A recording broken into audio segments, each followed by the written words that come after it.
नमस्कार मंडळी. आज आपण ऐकणार आहात सिंधी कथालेखक गोविंद माल्ही यांची ही काय गोष्ट आहे ही कथा. मोहनने आपल्याबरोबर घरी चालायचं आणि रात्रभर तिथेच राहायचं आमंत्रण देताच मी लगेच तयार झालो. एकेकाळी आम्हा दोघांचं बसणं उठणं, खाणं पिणं, फिरणं आणि अभ्यास करणं सगळं बरोबरच होत असे. तो माझ्या वयाचा तर होताच, शिवाय आमचा शेजारीही होता. पहिल्या इयत्तेपासून मॅट्रिकपर्यंत आमची जोडी होती. मॅट्रिक झाल्यावर मी कराचीच्या विश्वविद्यालयीन दुनियेत प्रवेश केला. त्याचे वडील घरखर्च व्यवस्थित भागवत होते, पण मोहनच्या उच्च शिक्षणाचा खर्च करण्याइतकी त्यांची ऐपत नव्हती. काही काळ मोहन बेकार राहिला. मग त्याला PWDमध्ये नोकरी लागली. एकदा एकमेकांपासून विलग झाल्यावर कधी भेट न होणाऱ्या दोन वेगवेगळ्या मार्गांवरून आम्ही पुढे जात राहिलो. कित्येक वर्षांनी आमची भेट झाली, ती सिंधमध्ये नव्हे तर अहमदाबादच्या गांधी चौकात. आमच्या त्या प्रदीर्घ ताटातुटीच्या काळात जगात कितीतरी स्थित्यंतरे घडून गेली होती. डिपार्टमेंटल परीक्षा देऊन तो रोड्स डिव्हिजनमध्ये हेड क्लार्क झाला होता आणि मी साहित्य व समाजसेवेच्या चक्रात सापडून त्रिशंकू बनलो होतो. मणीनगरमध्ये त्याचं घर होतं. बसमध्ये माझ्या शेजारी बसत त्याने विचारलं, लग्न केलंस? मी हसून उत्तरलो, आयुष्यात मी अजून स्थिर स्थावर झालो नाही. अशा परिस्थितीत एखाद्या परक्या मुलीला अडचणीत टाकणं मला योग्य वाटत नाही. तो चकित झाला. त्याने आणखी काही विचारायच्या आतच मी प्रश्न विचारला, तुझं नक्कीच लग्न झालं असेल? आता त्याच्या चेहऱ्यावर आश्चर्याच्या जागी आनंद दिसत होता. तो फुलला व म्हणाला, मला एक मुलगीही आहे, रेखा, 5-6 वर्षांची आहे. इतकं बोलून तो हसला. माझ्या लग्नाला मी तुला बोलावणार होतो, पण फाळणीनंतर आम्ही सिंध सोडून निघालो त्यावेळी कोण कुठे आहे हे लक्षात ठेवणं जरा कठीण होतं. किंचित गंभीर होऊन तो पुढे म्हणाला, तू आलाही नसतास. मी विस्मित होऊन विचारलं, का नाही? याचा काय अर्थ? तुला लेखन आणि व्याख्यानं देण्यापासून वेळ कुठे असतो? तो हसला. मी हसायचा प्रयत्न केला. आम्ही त्याच्या घराच्या व्हरांड्यात पोचलो, तोच रेखा धावत येऊन वडिलांना बिलगत म्हणाली, बाबा, तुम्ही पाकिस्तानातून गायी आणल्या? मोहनने माझ्याकडे तोंड वळवून म्हटलं, आमच्या शेजाऱ्यांनी काल एक गाय विकत घेतली. रेखाने हट्ट धरला, मला पण गाय हवी. तेव्हा तिची समजूत घालण्यासाठी मी तिला सांगितलं, आपल्या गायी पाकिस्तानात आहेत. तेव्हापासून ती माझ्या सारखी मागे लागली आहे, पाकिस्तानातून गायी घेऊन या. मला हसू आलं. रेखाने पुन्हा तोच प्रश्न विचारला, पाकिस्तानातून आपल्या गायी आणल्या? मोहन जमिनीवर बसला. लेकीचे हात आपल्या गळ्यात घालत म्हणाला, उद्या नक्की आणीन हं. आज बघ कोण आलंय आपल्याकडे. काका आलेत. त्यांना नमस्कार कर. नमस्ते काका. नकळत माझे हात पुढे झाले. मी तिला कडेवर उचलून घेतलं आणि प्रेमाने तिला विचारलं, नाव काय तुझं? ती म्हणाली, रेखा. आई मला रेखाराणी म्हणून हाक मारते. मी निस्संकोचपणे तिचा उजवा हात आपल्या गळ्यात घातला आणि तिला छातीशी धरलं. मोहन हसून म्हणाला, लेखक महाशय, विवाह नुसतंच बंधन नाही, वरदान देखील आहे.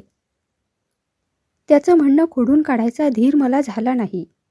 रेखाला हळुवारपणे कडेवरून खाली ठेवलं. ती धावत आत निघून गेली. मी टक लावून तिच्याकडे पाहत राहिलो.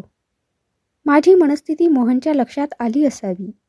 विषयाला कलाटणी देत तो म्हणाला, बाबा सांगायचे की जेव्हा दात होते तेव्हा चणे नव्हते आणि आज चणे आहेत तर दात नाहीत. मी अजून आतल्या दाराकडे टक लावून पाहत होतो, पण मोहनने मला आत चलण्यास सांगताच मी शुष्कपणे म्हणालो, नको, इथंच ठीक आहे. आणि मी व्हरांड्यात पडलेल्या खाटेकडे सरसावलो. पण मी खाटेपाशी पोहोचण्यापूर्वीच एक स्त्री घुंगट काढून हातात सतरंजी घेऊन खाटेपाशी पोहोचली. तिच्या हातातील सतरंजी काढून घेत मोहन म्हणाला, घुंगट का घेतला आहेस? अगं, हा माझा मित्र आहे, सख्या भाऊहून जास्त जवळचा. तिने काहीच उत्तर दिलं नाही की चेहऱ्यावरचा घुंगटही बाजूला केला नाही. निमूटपणे खाटेवर सतरंजी अंथरायला मोहनला मदत करत राहिली.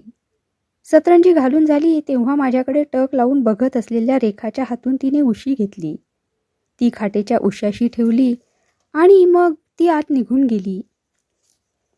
रेखाला पाहूनच माझ्या लक्षात आलं होतं की मोहनची बायको चांगली देखणी असली पाहिजे. आता तिचे हातपाय दिसले त्यावरून ती गोरी असल्याचं लक्षात आलं. मी खाटेवर विसावलो तसा मोहन आत कपडे बदलायला निघून गेला. रेखा लाजत बुजत हळूहळू माझ्यापाशी आली. माझ्याजवळ येऊन तिने विचारलं, मी तुम्हाला माझी बाहुली दाखवू? मी म्हटलं, हो हो, दाखव की. रेखा परत आली तेव्हा तिच्या हातात बाहुली नव्हे तर मिठाईची बशी होती. तिच्या पाठोपाठ तिची आई घुंगट काढून तिवई घेऊन आली. मोहनने टॉवेल माझ्यापुढे केला. मी हातपाय धुवून खाटेवर येऊन बसलो. तशी रेखा आपली बाहुली घेऊन मुरकत माझ्यापाशी आली. मी बाहुली तिच्याकडून घेत म्हटलं, वाह, किती छान आहे. रेखाने विचारलं, माझ्याहून छान आहे? क्षणभर मी निरुत्तर झालो. मिठाईचा एक तुकडा तिच्यासमोर धरीत मी म्हटलं, छे, तू बाहुलीपेक्षा जास्त छान आहेस. रेखाने मिठाई माझ्या हातून घेतली नाही. बाहुली माझ्यापाशी सोडून ती आत निघून गेली. थोड्या वेळाने ती परत आली तेव्हा लांबूनच विचारित आली, तुम्ही मला गोष्ट सांगाल काका? तिचे इवलेसे हात हातात धरून तिला जवळ ओढून घेत मी म्हटलं, मला गोष्ट येत नाही. आई तर म्हणते तुम्हाला खूप गोष्टी येतात. मी आश्चर्याने विचारलं, तुझ्या आईला कसं ठाऊक? उत्तर मोहनकडून मिळालं, तिला पुस्तकं वाचायची आवड आहे. तुझ्या कथा माझ्यापेक्षा तिनेच जास्त वाचल्या असतील. मी हसून म्हटलं, तर मग ती मला पाहून घुंगट का घेते? मोहन म्हणाला, तू दुसऱ्यांदा येशील तेव्हा नाही घेणार ती घुंगट, आणि तुझ्या कथांविषयी तुला काही प्रश्नही विचारणार आहे.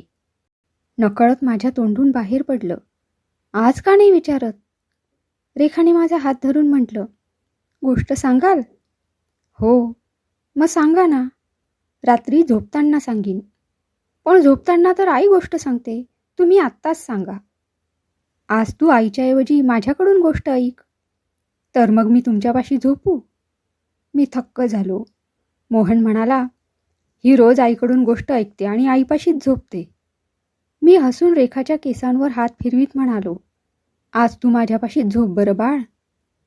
गोष्ट सांगायच्या माझ्या आश्वासनाची रेखा मला सारखी आठवण करून देत राहिली.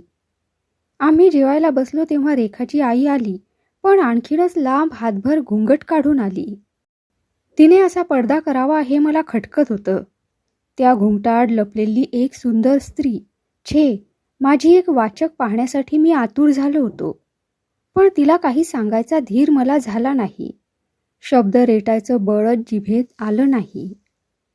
जेवण झाल्यावर मोहन म्हणाला, जेवल्यावर पान खायची सवय तुला इथे आल्यावर झालीच असेल. मी संक्षिप्त उत्तर दिलं, अजून तरी नाही. मला मात्र जोवर पान खात नाही तोवर जेवल्यासारखंच वाटत नाही. इतकं बोलून तो बाहेर जायला निघाला. मी विचारलं, कुठे? तो उत्तरला, चल पान खाऊन येऊ, पायही मोकळे होतील. रेखाने वडिलांची बोट धरीत म्हटलं, बाबा मी पण येणार. व्हरांड्यातल्या खाटेकडे जात मी म्हणालो, तुम्ही जा, मी इथेच थांबतो. जेवल्यावर फिरायला जायची मला सवय नाही. रेखाने वडिलांना ओढून नेत मला विचारलं, तुमच्यासाठी पान आणू? मी उत्तर दिलं, हो हो, जरूर आण. आणि मी खाटेवर बसलो. ते निघून गेल्यावर माझ्या साहित्याची आवड असणाऱ्या त्या वाचिकेला बघायची व तिच्याशी बोलायची अनिवार्य इच्छा मला झाली. खाटेवरून उठून मी घराच्या आतल्या भागाकडे निघालो. अचानक मागून आवाज आला, मसाल्याचं पान खाणार की साधं?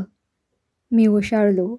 चमकून मागे पाहिलं तर रेखा निम्म्या वाटेवरूनच धावत पळत धापा टाकीत आली होती. मी घाईने उत्तर दिलं, मसाल्याचं पान आण. रेखा निघून गेली. पण मला आज जायचा धीर झाला नाही. मी व्हरांड्यातच येरझारा घालत राहिलो. रेखाची आई आणखी एकदा माझ्यासमोर आली. तिच्या हातात दुधाचा ग्लास होता. घुंगट पूर्ववत होताच. दुधाचा ग्लास तिच्या हातून न घेताच मी म्हणालो, मी दूध घेत नसतो. ती परत जाऊ लागली.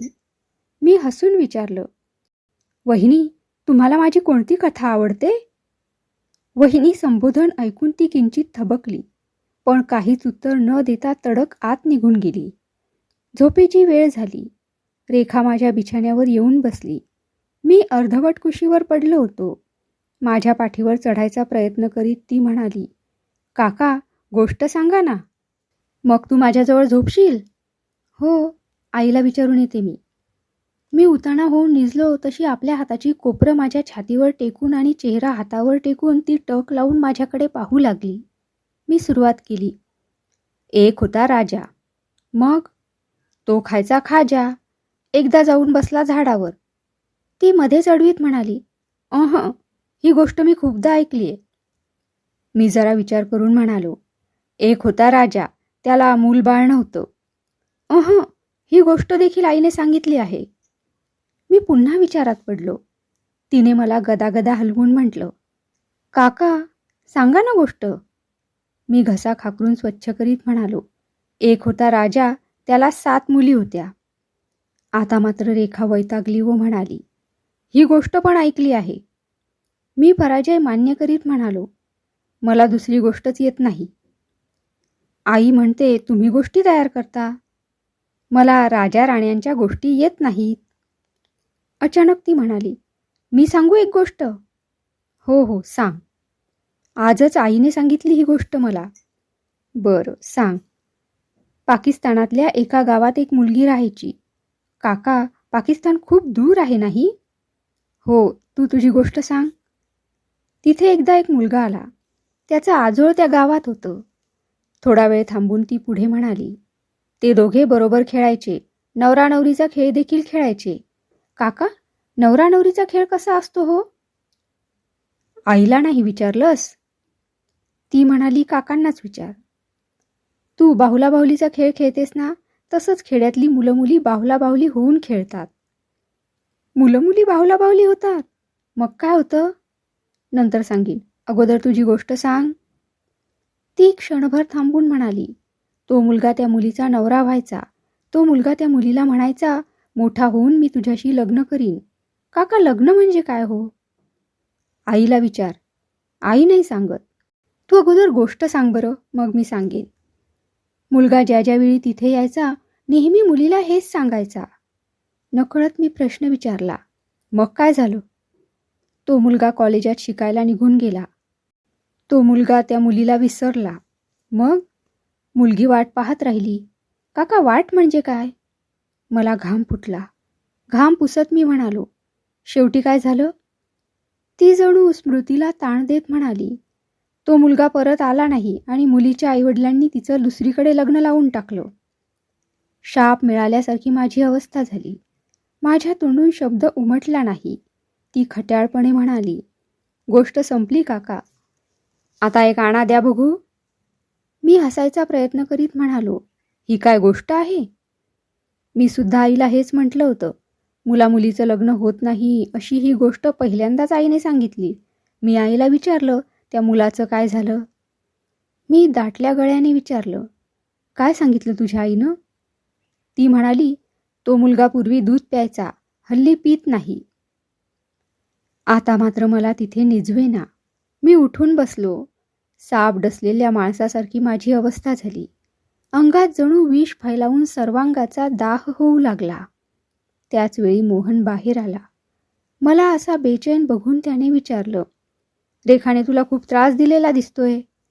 रुमालाने तोंड पुसत मी म्हणालो, गांधी चौकाला एखादी बस जाईल यावेळी? त्याने घड्याळ पाहून म्हटलं, 10:30 वाजलेत. आता कुठलीही बस जात नाही. पण का? मी खाटेवरून उठून उभा राहिलो व म्हणालो, टॅक्सी मिळेल? मला कोणाला तरी भेटायचं आहे. मोहन गंभीरपणे म्हणाला, पण तू तर रात्रभर इथं राहायचं कबूल केलं होतंस. सकाळी तो बडोद्याला निघून जाईल. मी निघायला तयार झालो. रेखाने रडक्या स्वरात विचारलं, काका तुम्ही जाणार? माझ्यापाशी नाही झोपणार? मोहन उद्गारला, लेखक मोठे विक्षिप्त असतात. मी रेखाला विचारलो, तू येतेस माझ्याबरोबर? ती निसंकोचपणे म्हणाली, आई आली तर येईन. माझं तोंड वाकडं झालं. मोहन म्हणाला, मी आत्ता कपडे बदलून येतो. स्टेशन रोडवर कदाचित टॅक्सी मिळेल. मोहन आत गेला.